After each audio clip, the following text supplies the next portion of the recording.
This podcast is sponsored by nobody. Hey dudes, welcome to Splat from the Past, the only 80s themed horror sci-fi show where things can get totally radical. Now today I will be welcoming back the awesome, and I do mean awesome, Susan Saiger. Hilarious, beautiful, talented, awesome lady.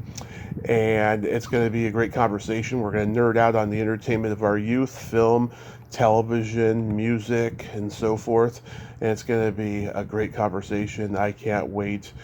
God, Susan is just so hilarious, no filtered. She says it like it is, and I just adore her tremendously. It's going to be a great conversation.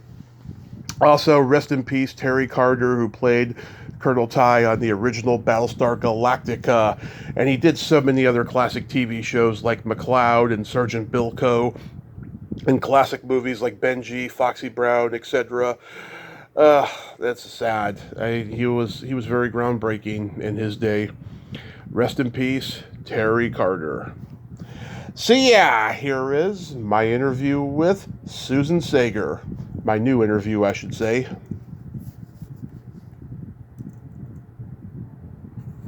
Hey, Susan, welcome back. How are you today? Hey, Tommy. How are you? I'm great. How are you? I'm doing fantastic. I just became a grandma again. Oh, yeah? Yeah, my son and his wife had a little boy a month ago, like almost to the date, the 27th of March. Oh, congrats. Thank you. His name is Axel Eugene, and he's perfect. Oh, I'm so glad. Congrats again. Bless you. I'll tell you what, having grandchildren is the icing on a pretty shitty parenting cake sometimes. Yeah. Yeah, mostly. I mean, I went there because my granddaughter's 4.5, and when she was born, they were like, whoa, what do we do? And so I went to help out for 2 weeks, and they really didn't need me, but they needed me for her. And so for 2 weeks, I hung out with the most wonderful 4-year-old I've ever known, and it was fantastic. So now I'm home, back to work. That is so awesome. I'm so happy for you. Oh, thank you. Thank you. Let me ask you something. What? I've wanted to know because, I keep up with your shows and whatnot. Are you related to Terry Bolo? Terry and I are not related, but we are very close friends. Because you call her Auntie, right? I call her Auntie all the time, yes. Okay.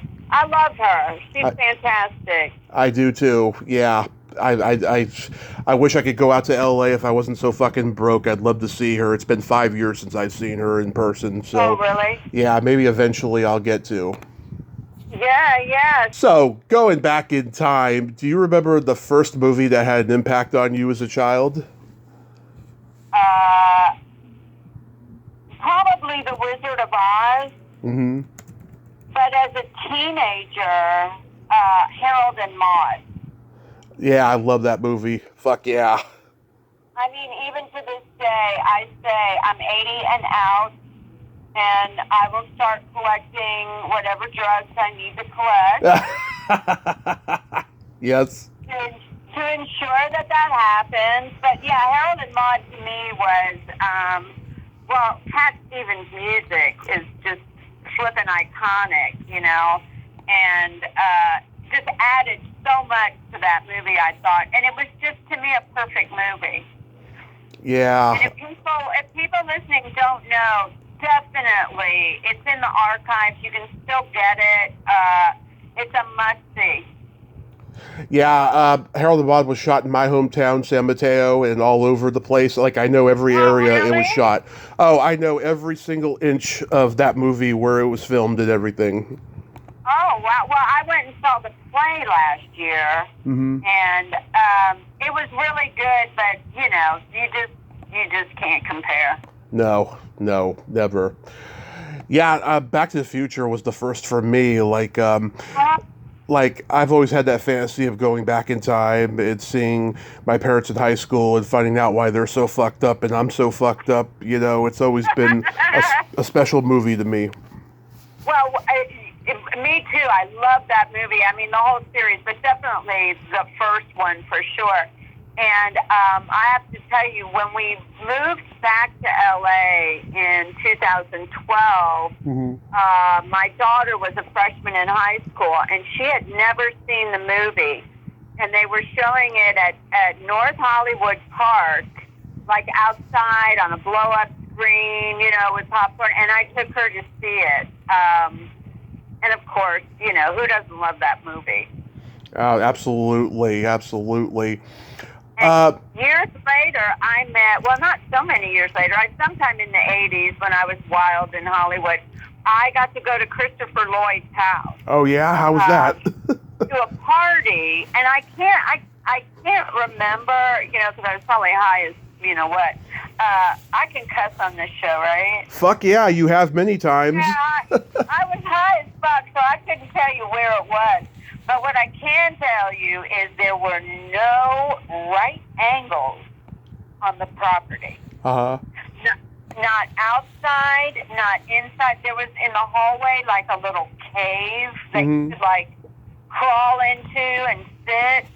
There was a pool, like a lap pool, like a moat almost, in the backyard, and everything was rounded.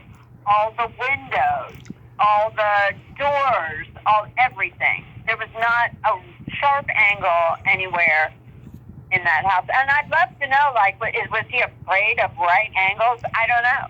I don't know. I just know he's very shy, very gracious, doesn't talk much. I saw him in person at a Comic-Con, but I didn't have enough money to go meet him. But I was like, wow, I know he was tall, but I didn't think he was that towering, you know? How tall is he? I don't know, 6'4". I'm 6'3", Yeah, so...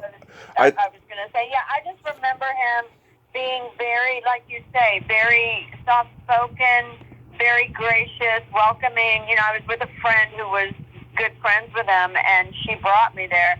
And it was just, you know, I mean, it was so cool. I was at Christopher Lloyd's house, you know, fangirling out. That's so awesome.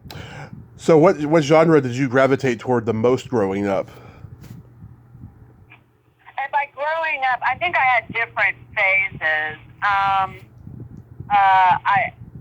I was already grown up by then, but Moonstruck is one of my all-time favorite movies. Moonstruck and The Jerk. I love The Jerk. It's one of my favorites.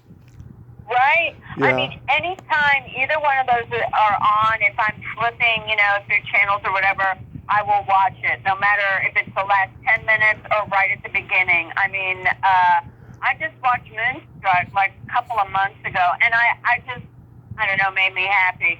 And The Jerk, I mean, I still laugh about that scene where he goes, I'm just going to take this paddle, and that's all I need. And then he starts picking up all this shit. And then this chair, and that's all I need, you know. And it's just a brilliant movie. It is. Was Yeah. Was Terry in that? Terry, you know what? It may be possible she could have been a background player, because she was a background player in so many movies back in the day. In everything. Yeah. I don't know. It's possible. I'll ask her. But I loved all the comedy team movies. I was a Cheech and Chong guy. I loved Martin and Lewis, Laurel and Hardy, the Marx Brothers, Mel Brooks, early Woody Allen, the Zucker Brothers. I'm a big comedy guy, you know. Yeah, what about the Stooges? Were you ever into the Stooges as a kid? I will always be into the Three Stooges. I mean, I knew it. my dad passed it on to me because my grandfather saw them in the theater when he was a kid. Oh, yeah. I mean, I guess they were on Saturday morning at the movies or whatever. Yeah. But my favorite thing that just, you know how you say those things that just like stick in your brain? Yeah. Was Larry Cheese. I think he was trying to tell them there was a mouse or something. Yeah. And it was curly cake, but Larry cheese. I mean, it was just, I don't know. They say, somebody did the joke, I think it might have been Richard Lewis, Mm-hmm.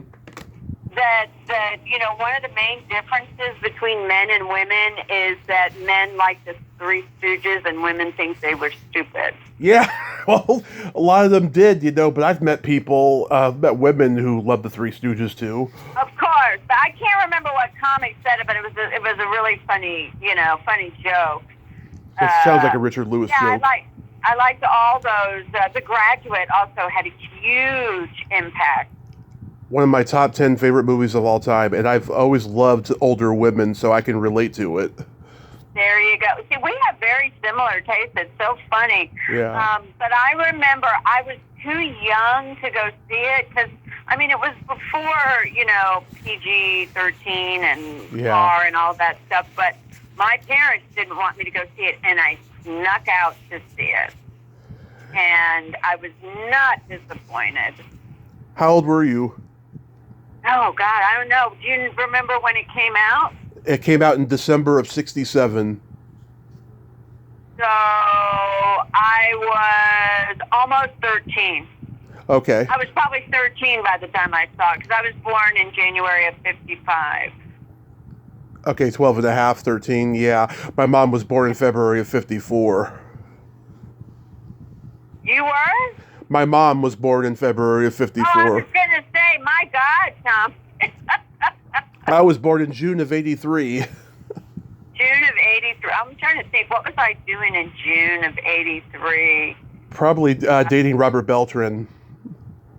Yeah, well, I think we'd already broken up by then. Maybe. I'm trying to think, who would I have been seeing then? I don't know. Some comic, I'm sure. Yeah. Belzer and I had already broken up because that was before, I don't know. I was probably doing Quaaludes somewhere, snorting cocaine. Yeah. On Sunset Strip in my skinny jeans. Oh my God, I'm lucky to be alive. Did Florida have the $1 Million Movie? What's that? The $1 Million Movie was the UHF equivalent of like NBC Saturday Night at the Movies.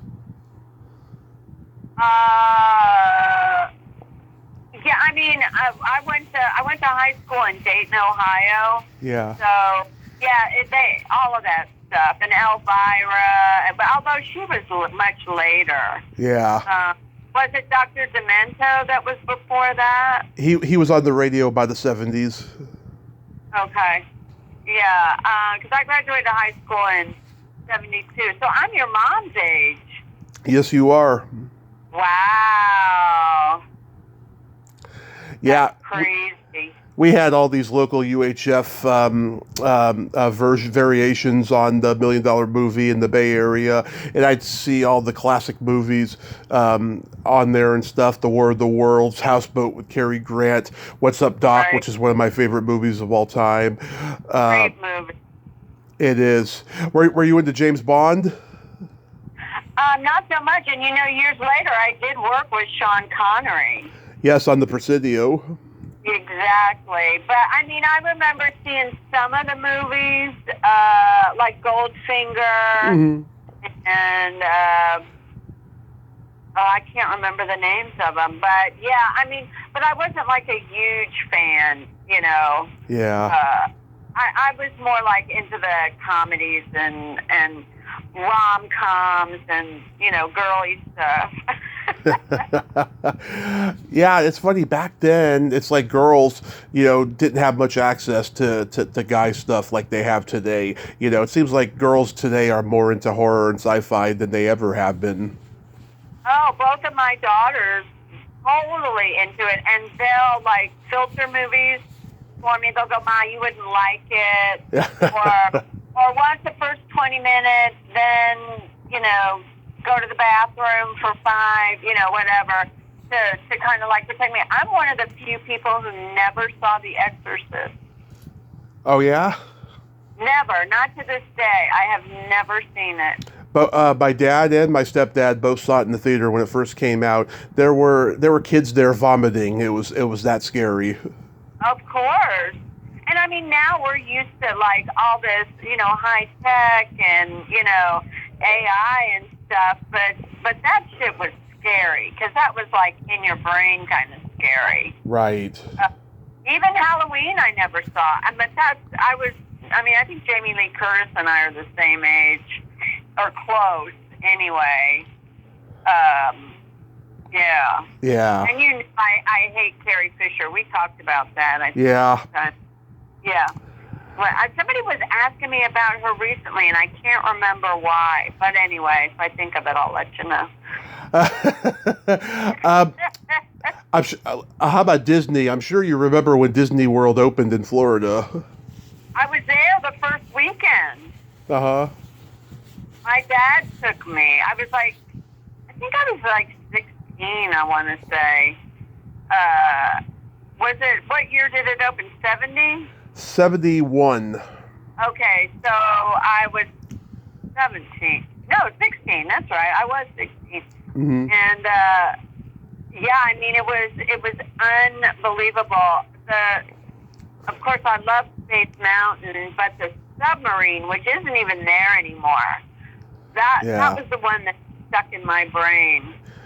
This was before the Epcot Center was open. Did you know that the Epcot Center was an amalgam of a world takeover plan that Walt had before he died? Oh, really? Yeah, he wanted to take over the state of Florida, and he wanted to put old people out of retirement and have them continue working and essentially create a 1984 George Orwell-like universe in Florida. It's creepy when you think about it. Very creepy, and from everything I've heard, it's like there's a whole city underground. And all of Walt Disney World. It is. Well, I mean, think about it. Think of the name, Walt Disney World. It was, yeah. I know. It's not like they were going to say, Disneyland, Florida. Disneyland Orlando, they can't say that, so it's Disney World. Nothing around there, for miles and miles and miles. And, I lived in Tampa for quite a long time, and we used to go over there quite frequently to, like all those parks. And now, even now, when I was there last year, we took my granddaughter to Universal. Universal Studios Orlando? Yeah, not the Islands of Adventure, the studios, because, and it's so dumb. I'll tell you another movie series that I absolutely has changed my life is Harry Potter. Oh yeah, a lot of people like Harry Potter. Were you too old for that? Yeah, I was in high school by that point, and my only reference for Harry Potter leading up to that was in the 80s. There was this low-budget horror movie from Charlie Band's Empire Pictures called Troll, and Troll borrowed a lot of elements from the Harry Potter stories. There's a father and a son named Harry Potter in it, and then there's all these like wizard and elf passages that are lifted from the book. That was my only reference point for Harry Potter when I was a kid. Well, for me, my son is he's 32, so he was right in that right age for it, Mm-hmm. And we'd read the book, like he would read it, I would read it, and then when the movie came out, we would go, and we would always go the first weekend that it was open so that our tickets would be counted in the opening weekend box office. Right.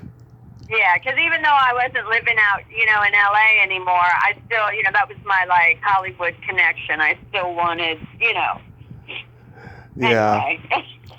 Anyway. Do you remember your first drive-in experience? Drive-in? Yeah. Well, I don't remember the first one, but I'll tell you the most significant was Hard Day's Night. Oh, I'm so jealous. Yeah, my parents took me, and my mother was such a hardcore. I mean, my first concert was the Rolling Stones in 1966. Yeah. Because she was such a rocker. and she just had a love affair for Mick Jagger her whole life. So, but anyway, so yeah, my parents took my brother and I to see Hard Day's Night, and we loved it so much we went back the next weekend. Love it. Yeah, that was the most exciting drive-in experience. And then, as I got older, I would go like with boyfriends and stuff, but I couldn't tell you what movie it was. Yeah, I was 2 when my parents started taking me to the drive-in. They took me to see Weird Science and Rambo 2. And after a while... Wait a minute, were those playing together? Double bill, yes. Weird Science was the first movie. Oh my God, how funny. Yeah, Weird Science was the first movie. It just came out that weekend. Rambo had been playing since May. And it got to a point where they stopped taking me for a few years because I was either falling asleep in the back seat or I was getting out of the car and knocking on windshields. That's hilarious. I remember as a teenager too, like if I wasn't making out with some dude, there were like 20 of us in a car. Oh. I had my dad was on the road a lot. He was an industrial designer, and he would drive around the Midwest to different factories that were making his designs. And so he always had these big cars, and for a few years he was into Lincoln Continental. And we had a 4-door with the suicide doors. You know what I'm talking about? Where they... Suicide doors, no. The suicide doors opened like a French door. Okay. Like it was the back door was, the handle was by the handle on the front door. So you could pack, I had a 66, because he would run the shit out of these cars and then let me drive them, when they were ready to fall apart. Yeah. So I took that car to the drive-in. There must have been 12 people in it. Yeah. My dad was a teenager. It was like a boat. My dad was a teenager in the 70s, right? He would have to go see a movie 3 times before actually seeing the movie because he was making out with some chick or fucking her in the car. Yes, of course. Of course. Yeah, Of course, Woodstock. I saw Woodstock at the drive-in. Yeah. Oh, that's a movie where you could actually, you could actually make out, have sex, or watch the movie because it's so long. Yeah, exactly. And then have sex again. Exactly. Yeah, my dad, he went to see The Groove Tube, Rocky, and Animal House 3 times before he actually watched them, and then he loved all 3 of them. Were they in one bill? No, this is a span of like 4 years. Oh, okay. Groove Tube, one of my big loves was in that movie, Richard Belzer. Belzer, yes. Oh my God, I watched the footage of him getting that headlock from Hulk Hogan last night on YouTube. I was like, holy fucking shit, what was Hulk thinking? Was he that mad at Belzer's wisecracks? I mean, God, he could have killed him. Yeah, he could have. It was crazy. What year was that? 1985. Okay, yeah. He was already, I think, married by then to, I forget her name. Yeah.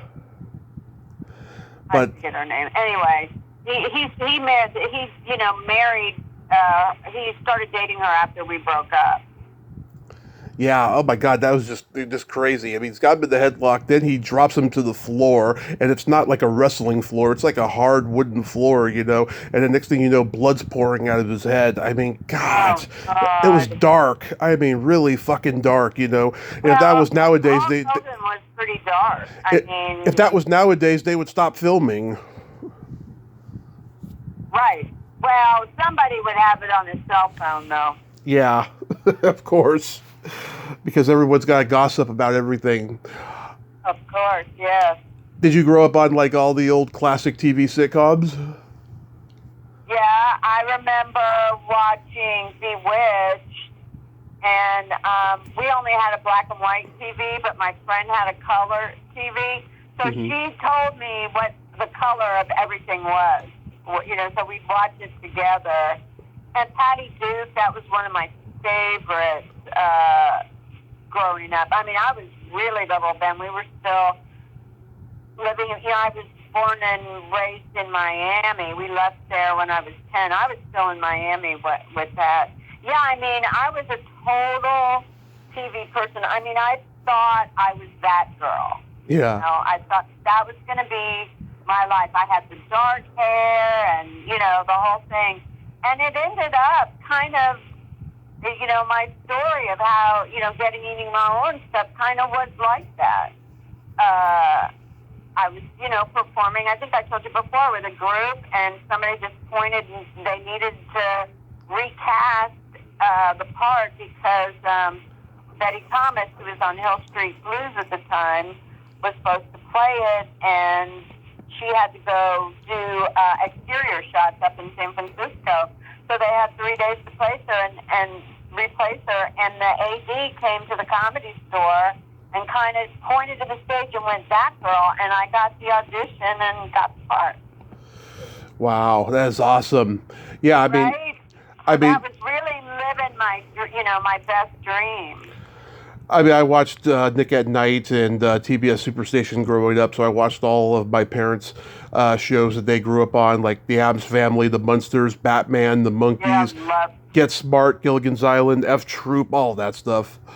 The Monkees, I was a big fan of the Monkees, and what was that, Dark Shadows? Did you ever see that one? Oh, yes, I've had two people from it on here. I've had Karen Lee Scott and one of the little girls that was on there, Sharon Smythe. Oh, my God, she's such a dirty girl. Oh, you must have loved that, Tommy. Oh, yeah. Oh, yeah, we had a great talk, I'll tell you. Oh, yeah, we know you love the dirty stuff. Oh, my God. And, you know, you think, oh, am I too old for that shit? Hell no, I'm not. I still love talking about it. Oh, hell yes. I mean, even on stage, you know, like doing stand-up, I have a show tomorrow night. One of the lines, it's just kind of a throwaway thing. I go, yeah, since I would like to have sex again in my life without paying for it, That's so sick. I know. I love it. So bad. It's funny how, you know, in the 50s, sitcoms were so squeaky clean, family-like, and then by the 60s, they became very fantasy-based and silly, and then by the 70s, Norman Lear, James L. Brooks, and Gary Marshall changed sitcoms forever with the social commentary. Right, and sitcoms they've never gone back to that heyday, I don't think. Yeah. That, you know, with the 3-camera live, you know, was so exciting. But, I mean, Mary Tyler Moore, was that filmed in front of an audience? I think it was. Yeah, 20th Century Fox Studios, I think. Okay. But, yeah, I mean, most of them are now, you know, on film, not even, you know, like the old... Like, I'm so glad I did it. I mean, this was in the 80s, I guess, or, yeah, the late 80s. Mm-hmm. I saw Roseanne. I went and saw Cheers. Yep. I wanted to see all these iconic things that, you know, toward the end of their run, just to see them. I heard it is a fucking tedious process to go see a live taping of a sitcom because you're there for, like, all day long. It is a long process, but it was worth it. I'm glad I did. There aren't that many of them anymore that shoot 3-camera live. No, it's all single. You know, Modern Family changed that. Yep. And The Office. Yeah, I did one. I worked on one show. I can't even remember the name of it, but it was called My Talk Show. I can't remember the woman who did it. But it was like one of the later, cheaper ones, you know? So it didn't take like 8 hours to shoot a half an hour. It was more like 4 or 5. Oh, that's so cool. Did you ever go see Flipper being filmed out in Florida? No. I don't even know if people could go. But I do remember, you know, the Jackie Gleason show was filmed there at the Jackie Gleason Theater, and years later I went to see Chelsea Handler perform there. Oh, yeah. It was cool just to be in that theater, you know? Yeah.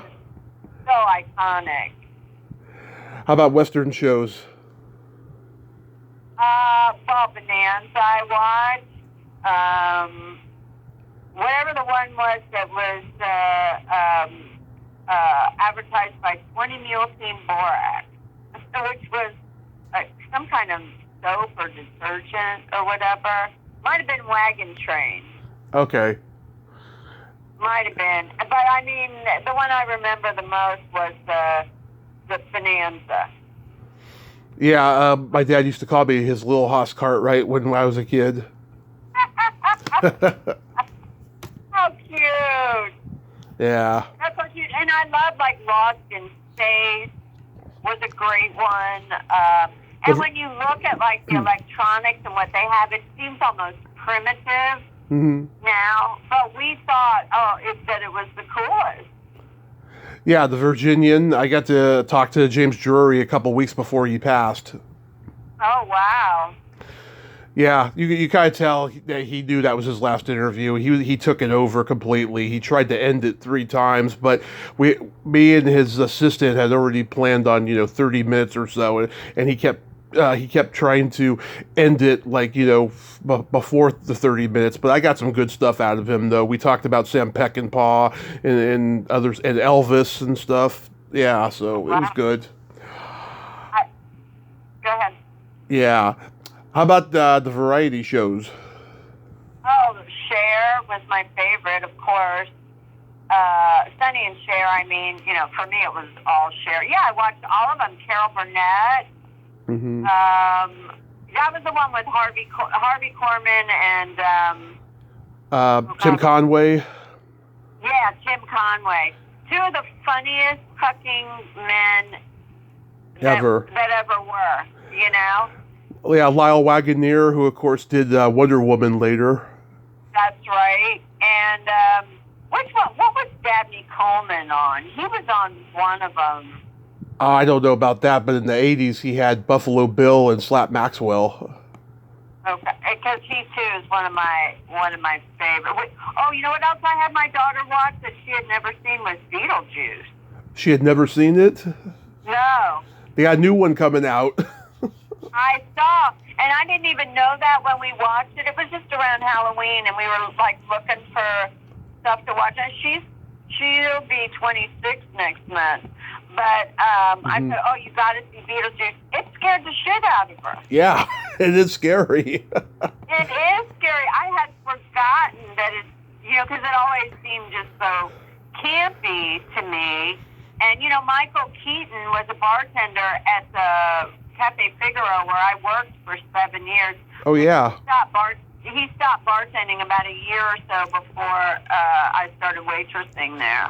Well, yeah, because he was doing stand-up. He had that bit about the Bazooka Joe bubblegum wrapper, which is hilarious. Yes. I was always a big fan of his. And he was on Mary Tyler Moore's variety show after her sitcom ended. That's right. You're right. I'd forgotten about that. Maybe. No. David Letterman, Swoozie Kurtz, Michael Keaton, Judy Kahn, who I've had on the show, and yeah, it was a good idea that just was bad. That's what it was. Right. But I watched it anyway, of course. There were so many bad variety shows in the 70s. Everyone was jumping on the variety show bandwagon. You had Donnie and Marie, Sha Na Na, the Bay City Rollers, which was a Sid and Marty Krofft variety show, the Brady Bunch Variety Hour. They were just so awful. Yeah, one of my favorites was always Hollywood Palace. And oh, yeah. That's where my mom first saw the Rolling Stones. Oh, yeah. There's a story. I talked to Tina Cole, who was on My Three Sons. Her and her sisters were a singing group. They were on that episode with the Rolling Stones, the Hollywood Palace. Oh, really? Yeah. And Dean Martin, who's the nicest guy in the world. He was so plastered. I still remember it. He said some awful things about the Stones, before introducing them. And everyone's like, oh, my God, what's up with Dean? He's the nicest guy in the world. He was out of his mind that night. Yeah. It's still mind-boggling to me. Yeah, I mean, he was plastered. There was no. I mean, I even knew that as a little kid that he was 3 sheets to the wind, But that was so cool because it was a different host. It was like really the predecessor of Saturday Night Live, although, much different format, but it was a different host every week. And, they had different acts. It wasn't like Topo Gigio and that stuff. And, of course, Ed Sullivan, I grew up watching that. Yeah. First time I saw the Beatles, Oh, yeah, Charlie Brill and Bitsy McCall, they went on afterwards and bombed, and I talked to them a couple of years ago about it. Oh, really? Yeah, oh God, there's a hilarious story. I have to tell it every time it comes up. Okay, Mitzi was backstage getting Coca-Colas out of the machine, and John Lennon obviously saw her. So a few moments later, he's knocking on the door of the dressing room and saying, "Excuse me, I have to get a Coke for Ringo." And she didn't know who Ringo was yet, so she was like, "A Coke for Ringo? What's that, a Jewish holiday we don't know about?" That's funny. I love it. Oh, God, that's funny. Yeah, I mean, it's weird, like going down memory lane with you. It's like we talk about stuff that I've long forgotten about, Yeah. How about the first album you ever bought with your own money? Well, the first 45 I bought was Paul Peterson. Oh, God, I met him once. That's so sad.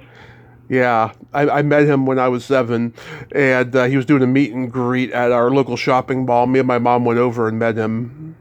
Oh, she must have gone insane. Oh, yeah. Yeah, because he was like, he was a big heartthrob then. I think the first album I ever bought was Meet the Beatles. I love that album. Such a great album. Wasn't that their first one in the U.S.? I have to look that up, but it's very possible it may have been. Well, yeah, whatever their first one was. And then, I had every single one, and then I loaned a bunch of them. Yeah. To a friend of mine who became a junkie, and I never got half of them back. Oh, that's a nice memory. What? I said, that's a nice memory. Yeah, right? Yeah, she got all my fucking Beatle albums. But I mean, I kept all my vinyl. Oh, my parents had a big box of vinyl records when I was a kid that they had since the 60s or 70s. They had everything from the Beatles to the Stones to Johnny Cash live at Folsom Prison, Foreigner, Fleetwood Mac. I mean, everything. That stinky, musky smell of vinyl is just intoxicating. There's nothing like it. Yeah, and I still remember going to like all the record stores, and you could go there, you could spend an afternoon just flipping through records, and then early on, you could go listen to them in a listening booth. Yeah, did you have comedy albums? Oh yeah, I still do. I grew up listening to Mort Saul and Lenny Bruce because that's what my parents were into. Yeah. And I still have all of those. When I was in high school, I got Robert Klein, and I was into him, and the guy that was Welcome Back, Kotter. Gabe Kaplan. God, he was hilarious. They were both really good. Of course, I have some early Steve Martin, but I think Steve Martin does better when you can see visually what he's doing. Yeah, you have to watch him in order to really appreciate it.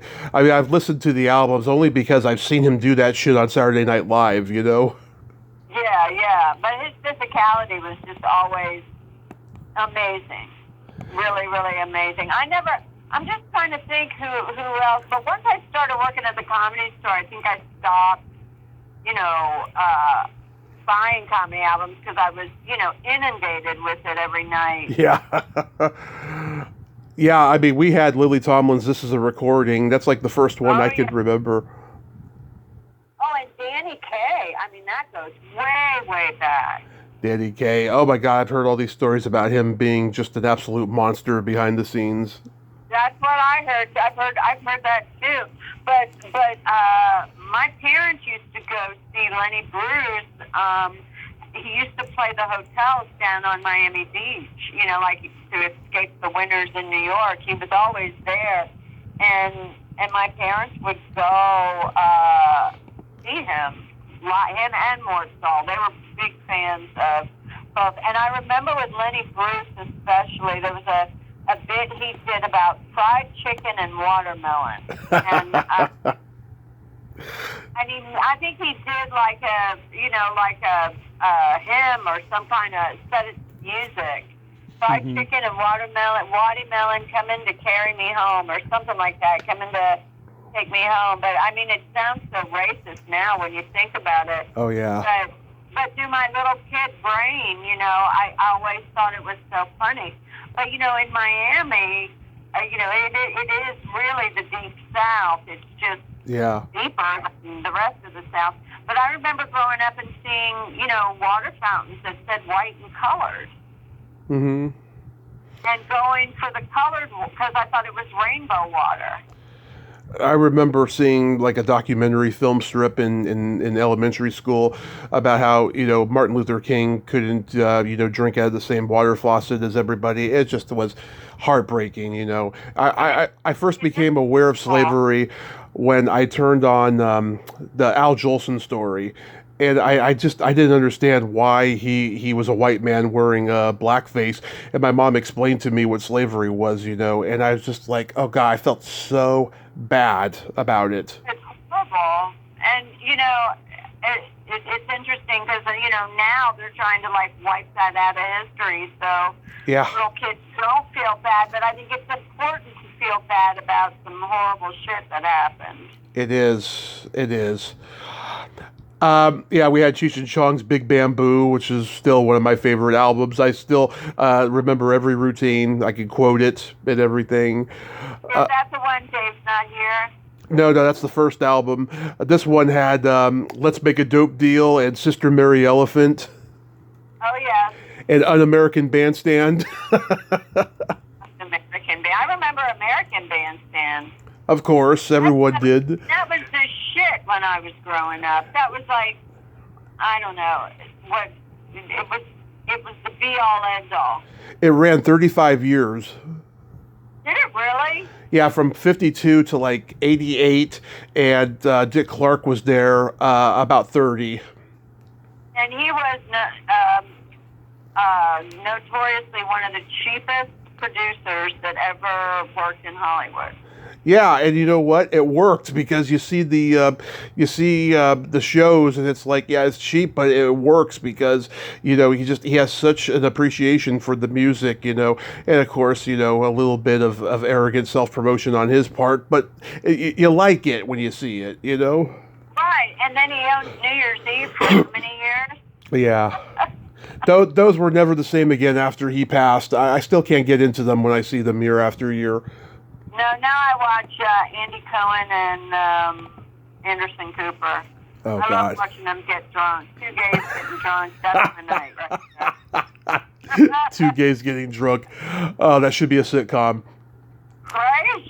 Do you remember your first concert? Yeah, the Rolling Stones. Oh, that's right. By the way, that was my dad's first concert as well. I think he saw them in '66 at the Cow Palace. Neil Diamond. Oh, wow. That's really something. Neil Diamond opened and completely got bombed off the stage. He got booed off the stage. Neil Diamond? Wait a minute. Yeah. Neil Diamond opened for them? Oh yeah, back in those days, they would put people on the bill who didn't fit with the headliner. Like John Cougar Mellencamp used to open for Kiss. That's hilarious. Yeah. Oh my God! I remember going. I saw Rod Stewart and these were all at this. My dad saw Rod Stewart. Yeah, he saw him with the Faces in '71 when Maggie May was the biggest hit in the world. I saw that same tour. Stevie Wonder, and when Stevie Wonder also opened for the Stones, I think it might have been 72 or 73. 72. It was on their Exile on Main Street U.S. tour. Yeah, I saw him in Indianapolis. Yeah. Yeah, I saw Steppenwolf when I was 15, and they were at the fun. They were at the county fair. John Kay was the only original member, and it didn't matter to me because he's very charismatic and funny. But for the 40s and 50-year-olds there, I could tell the magic was gone for them. But I enjoyed it. And then 2 years later, my first real concert was Alice Cooper, and he is a fucking showman, I'll tell you. That's what everybody says. I never saw him in concert, but I saw Todd Rundgren about, I don't know. I saw Todd. Todd, yeah. I saw him in 2016. I was walking by this venue in Redwood City, California, and I knew the guy who was working there, and he asked me if I wanted to come in for free. And I was like, really? He's like, yeah. And I went and saw Todd Rundgren for free, and oh my God, he was great. He's a brilliant guitarist. The best concert I ever went to was Rush on their farewell tour. They could still be playing now and still fucking sound good at 70. They were fantastic. They had visuals in the background. They didn't miss a note, and they did over 35 songs that night. Wow. I saw Red Hot Chili Peppers at Cafe de Grand in Hollywood, which was this where bands went that were starting out. I think they were in high school. Right. And I remember watching Anthony Kiedis just jumping around like a monkey all over the drums and the speakers and everything. I thought, these guys are fucking nuts. And then they became huge.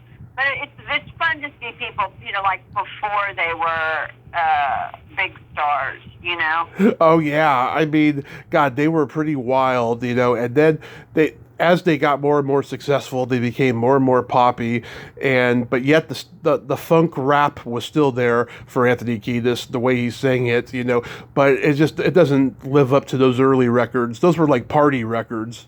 Oh, they were amazing. Yeah, they were amazing. I remember taking a mom friend of mine to see them. Mm-hmm. We were sitting way up top because we went at the last minute, and somebody was passing around a joint. So we took a hit. Well, I don't know what the fuck was in that, but I had to keep her from tumbling down the bleachers because she got so fucked up.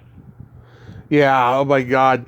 I personally have never gotten high for a concert. The closest I did was I went to go see Journey and Steve Miller back in 2014. I was drunk the whole night. And the girl that I was dating at the time, she was a polyamorous freak, and we had a little bit of activity underneath our blanket on the, we're laying on the front lawn of the Shoreline Amphitheater. That was the closest I've ever come to being high at a concert. We're just drinking. Just drinking. Well, I've been pretty high drinking too. I will say, but I've never been a big drinker. Yeah. I was weed and Quaaludes and cocaine. That was my thing in the '80s, man. Doing the old snip and stumble. Yeah. Yeah. Do you remember your first makeout song? We Can Work It Out by the Beatles. Interesting. Mine was Love Never Do Without Janet Jackson. Oh, nice. Yeah, and that led to my first heavy petting experience. Yeah, I don't remember my. Well, yeah, I sort of do. I take that back. I just thought of it. Yeah. I know it's weird how you can hear a song or and stuff like that just strikes a chord. And I know with my kids, and with my son too, it's stuff for him. It's stuff like Blink 182 and Green Day, and because that was his time. And I'll still go see Green Day anytime they're around. I love them. I think they're coming back. I do too. Yeah, they're from the Bay Area. I really do love them. It's the 30th anniversary of their Dookie album, which is the album that just launched them into orbit.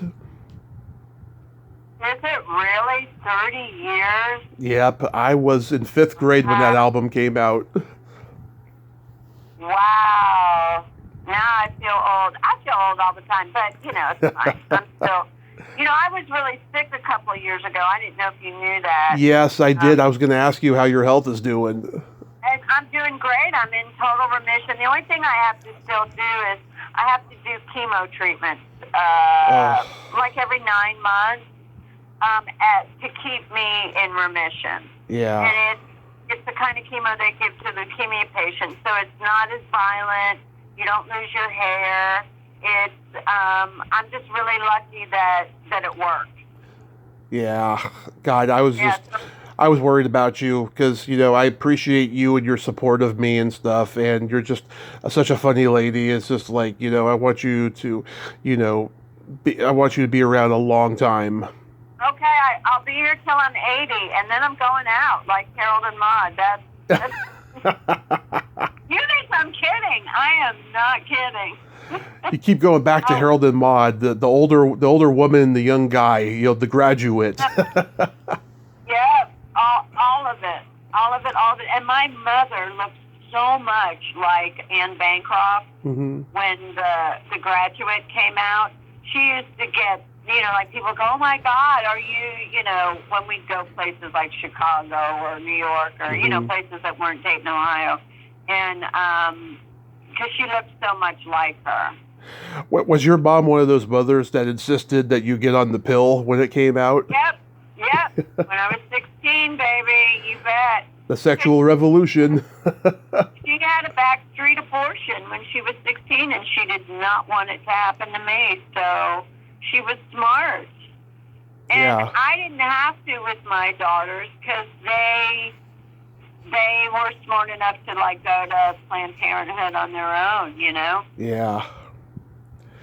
Yeah, that's... And I even said, they go, I'm already on the pill. Okay, that's good to know. Planned Parenthood's my favorite singles bar. What? I said Planned Parenthood's my favorite singles bar.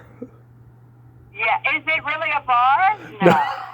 No, I used to say that because just making a joke. Yeah. I worked at a bar, and there was a Planned Parenthood right across the street, and I used to joke and say, that's my favorite singles bar. That's funny. Yeah, that's one charity that I still donate to, know. Now that I'm on a fixed income, there's, things have had to be pared down, but it's Planned Parenthood and the hospice that took care of my mother. Yeah, that's wonderful. So tell me, the strike, happened for several months, and I know you were a part of it. I'd see your postings regularly. So, I was out there every Monday, Wednesday, and Friday, and sometimes more often. I went on the first day, and I was there the last day. It was really important. I didn't have anybody to go with the first day. People I usually hang out with were busy and whatnot. And I thought, what do I need somebody to go with for? This is important. It's a part, I wanted to be, a part of history because it was such a huge thing, especially with the writers on strike. Yeah. And I went that first day, and then after that, my comedy partner, Jennifer Valley, came with me. She'd come to my house, we'd drive down there, we'd walk. We made such great friends. Do you know who MC Gainey is? What's her name?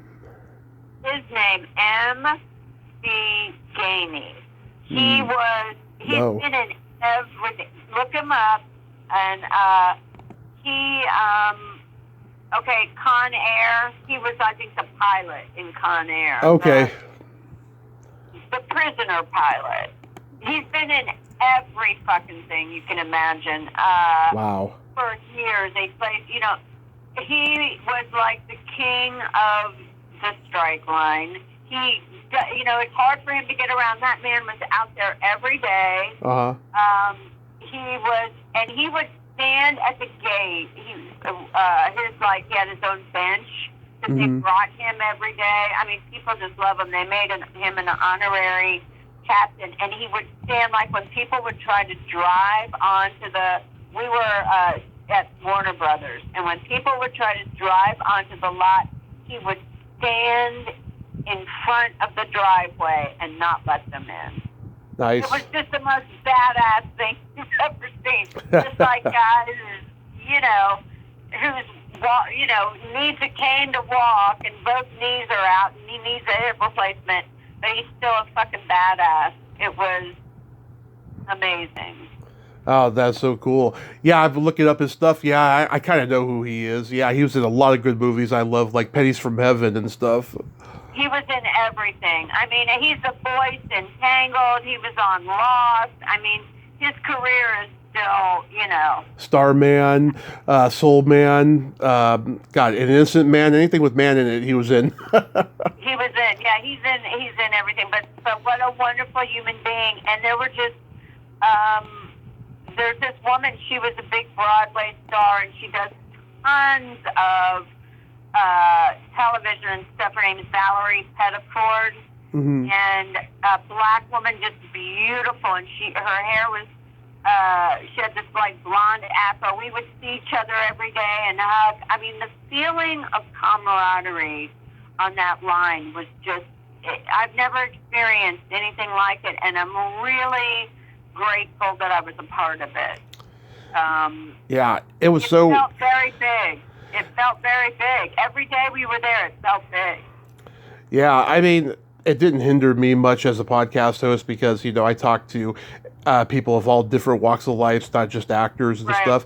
And I started doing these nerd out conversations. And frankly, I'm loving these nerd out conversations more than talking to actors about their careers and stuff. Yeah, this is great. I love talking about this shit. Yeah, but it was dragging on for months, and I was so worried that, everybody in LA was going to end up leaving LA because they couldn't pay their rent and stuff. I mean, I was genuinely terrified for everybody. Well, and they say that it really hasn't recovered. I have a new management company now with ACP Talent, and they're fantastic. I just finished a movie that I started before COVID. Called The Tonopah Five, the one, I think we've talked about it before, where I play a 60-year-old hooker. Oh, yeah. We just finished it, and I said, my God, you cannot do a close-up of me, because it was 5 years ago, and it was so great, because I put my costume on, thank God it fit, and I, came out of makeup and hair, and I got on it was an actual stage, we were shooting in a theater, and the crews applauded and said, she's back. And it felt amazing. It really, they all made me feel so good, because I was worried, because I had been sick in between and all of this stuff. But, I pulled it off. So we'll see. We'll see how it matches up.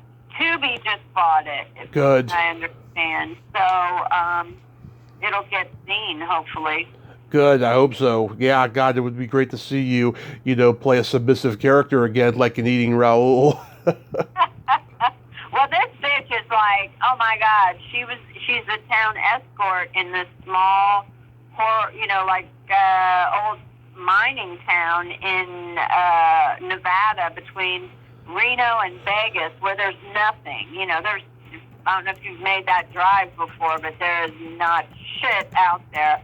And she's the goddess of Tonopah, and she looks at herself that way and dresses that way and doesn't give a shit, and even alludes to the fact that she's had men crawling over her body for decades, She's proud of it, too. And, I had to get in my head, how do I play somebody who's a hooker? And I go, well, she's, the part was written for me, so it's like, well, she's me, just with very different life experience. And but it was a blast. And so I had my first commercial audition since the strike and everything about a month ago. I didn't get it, but hope I'm always looking towards the future and what's next, and open for the best. At stand-up shows. Yeah, I'll be in tomorrow. I'm in Santa Clarita at a wine bar, and I've done this show. This is like my fourth time doing it. It's really fun, and in June I will be emceeing a night at the Laugh Riot Girl Comedy Festival at Dow Comedy Studio in Koreatown here in LA. Koreatown. So yeah, a few things. I'm not going out as much because I'm, mostly thinking about, I have some writing to do too. Yeah. So, I've got a lot of material in progress that I'm trying to, and I'm also starting to work with a woman who, I worked with her, she was like, she's like the healer type of person, and I'm looking into being on her program with Aging Through Laughter. Being able to get over yourself and... Nice. Yeah, instead of looking in the mirror and getting upset, look in there and laugh and go, I've fooled death how many times? Fuck you, it's all good. Have you ever thought about doing the autograph shows? I would, if I was asked, but nobody's ever asked me to do them. I'm surprised the Hollywood show hasn't. I mean, they have everybody there from all walks of pop culture and stuff. I mean, I'm sure they would have people from Eating Raoul there. I would imagine. I mean, there aren't very many of us left now. Yeah. I play cards. This is so crazy. I play cards on Thursday at the Gay and Lesbian Senior Center. Yeah. Don't even ask me how I got into that. But I didn't even know such thing existed. I know. Well, I'm straight as a day is long, but, I don't have some old man sniffing up my skirt, so it works out well for me. Just women, like they all love me. But anyway, there's a guy there, and he was in a movie called The Children of the Corn. Love that movie. Remember? Okay. Well, he's in Europe now. I mean, he goes all over the world doing those autograph things. Is that Courtney Gaines? No, I can't. Michael, I think is his name. He's a small guy. I think he was one of the children. John Franklin? It could be. He's really tiny guy. Is he dark-haired? Well, he's gray now. Huh. He was dark-haired. Yeah, because... I cannot remember his name, but he goes all over the place. So yeah, I would definitely do that. And a friend of mine, I think you know her, Sean Chef. Yeah, love her. Yep, she did the Golden Girls one not too long ago. I think in Chicago. Yeah, we talked the other day about doing a Nerd Out soon. So. Oh, good. I'll let her know that we did it. Yeah, because I just love Sean. She's so awesome. I love people who have been through shit, and, can relate and all of that stuff, because I've been through shit as well, And, I know you have. I know you have. And your journey has been, the fact that your sense of humor is what it is, you've always amazed me that way, because, some people would crumble over a lot less. I know. Well, thank God for my problematic yet awesome family who has been very supportive of me. I think without them, I probably would have crumbled. So real quick, I got some jokes for you. Okay, good. Okay. Why did the blonde have a bruised belly button? Why does the blonde have a bruised belly button? Yeah. I don't know. Because she had a blonde boyfriend. Oh, God. That's so bad. You're small, dude. You're in the wrong hole. Okay. What do you call a musician that doesn't have a girlfriend? What? Homeless. Although the homeless ones in LA are getting women. I don't know how. Times are tough out there. And Good. What kind of meat does a priest eat on Friday? I don't know. None. Oh! Tommy, king of the puns. Yeah. Yeah, Fozzie Bear, eat your heart out. Oh, that's hilarious. Susan, I love you. Thank you for coming back on and nerding out with me today. Anytime, baby. Yes, have fun with your new grandchild and be safe out there. All right, you too, baby. Thank you. Bye. Bye-bye. Well, there you have it. Susan Saiger. Ain't she a sweetheart? Oh, God, I love talking with her. She's so funny, has a great laugh, and she is just as inspirational as I am, if not more. and go out and support her. Go watch her do the stand-up and, whatever she's got coming on the tube. I hope that movie comes out soon. I'd love to see that movie of her playing an old lady prostitute. That would be freaking amazing. Well, until next time, this is Tommy Throwback Kovac saying there's no shame in living in the past because the present sucks. Later, dudes.